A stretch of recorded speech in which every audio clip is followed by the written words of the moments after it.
કેરળના મુખ્યમંત્રીએ જાહેરાત કરી કે કેરળની અંદર અત્યંત ગરીબી ખતમ થઈ ગઈ છે.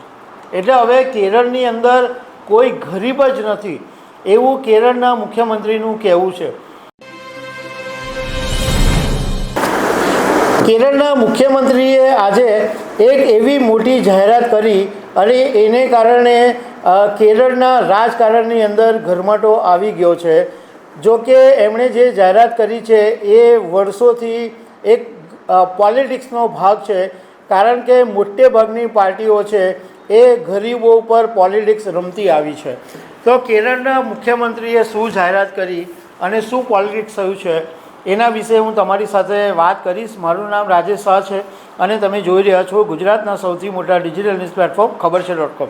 કેરળના મુખ્યમંત્રી પિનરાઈ વિજયને શનિવારે કેરળના સ્થાપના દિવસે વિધાનસભાની અંદર એક સ્પેશિયલ સેશન બોલાવવામાં આવ્યું, એક વિશેષ સત્ર બોલાવવામાં આવ્યું અને એની અંદર કેરળના મુખ્યમંત્રીએ જાહેરાત કરી કે કેરળની અંદર અત્યંત ગરીબી ખતમ થઈ ગઈ છે. એટલે હવે કેરળની અંદર કોઈ ગરીબ જ નથી એવું કેરળના મુખ્યમંત્રીનું કહેવું છે.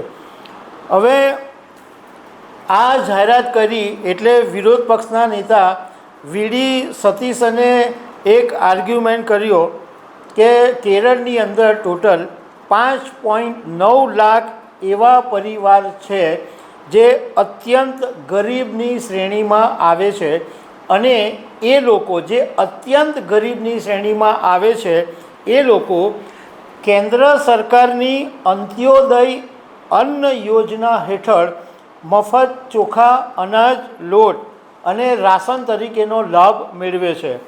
તો સરકાર એવી જાહેરાત કરે છે કે કેરળ અત્યંત ગરીબીથી મુક્ત થઈ ગયું છે. તો શું કેન્દ્ર સરકારની અંત્યોદય અન્ન યોજનાના કાર્ડ ધારકોને હવેથી સરકાર આ લાભ આપવાનું બંધ કરી દેશે? મુખ્યમંત્રીએ એનો જવાબ નથી આપ્યો, પરંતુ આ એક ખરેખર મોટો સવાલ છે કે અત્યંત ગરીબ એટલે શું? તો અત્યંત ગરીબ એટલે એની વ્યાખ્યા એવી કાઢવામાં આવે છે કે અત્યંત ગરીબનો મતલબ એ છે કે જે લોકો કેન્દ્ર સરકારની અંત્યોદય અન્ન યોજના હેઠળ મફત રાશન મેળવે છે, મફત અનાજ મેળવે છે, એવા લોકો અત્યંત ગરીબની શ્રેણીમાં આવે છે. હવે વર્ષોથી રાજકીય પાર્ટીઓ છે એ આ ગરીબો પર પોલિટિક્સ કરતા જ આવ્યા છે. કોંગ્રેસે તો વર્ષોથી ગરીબી હટાવવાનું સૂત્ર આપેલું, પરંતુ આજ સુધી ગરીબી હટી નથી. ભાજપ બી ગરીબીને ગરીબો ઓછા થઈ ગયા અને આ ને તેને બધી વાત કરતી હોય છે.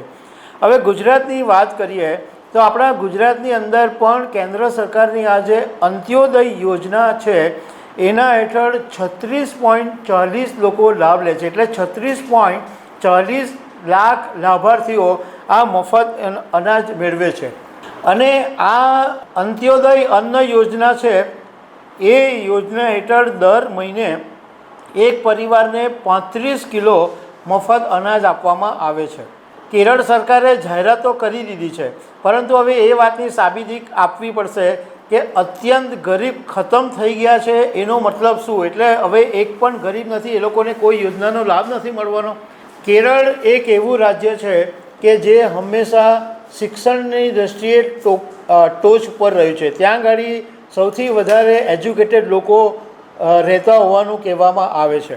તો દર્શક મિત્રો, આવી અનેક વાતો સાથે અમે તમને મળતા રહીશું. Thank you very much.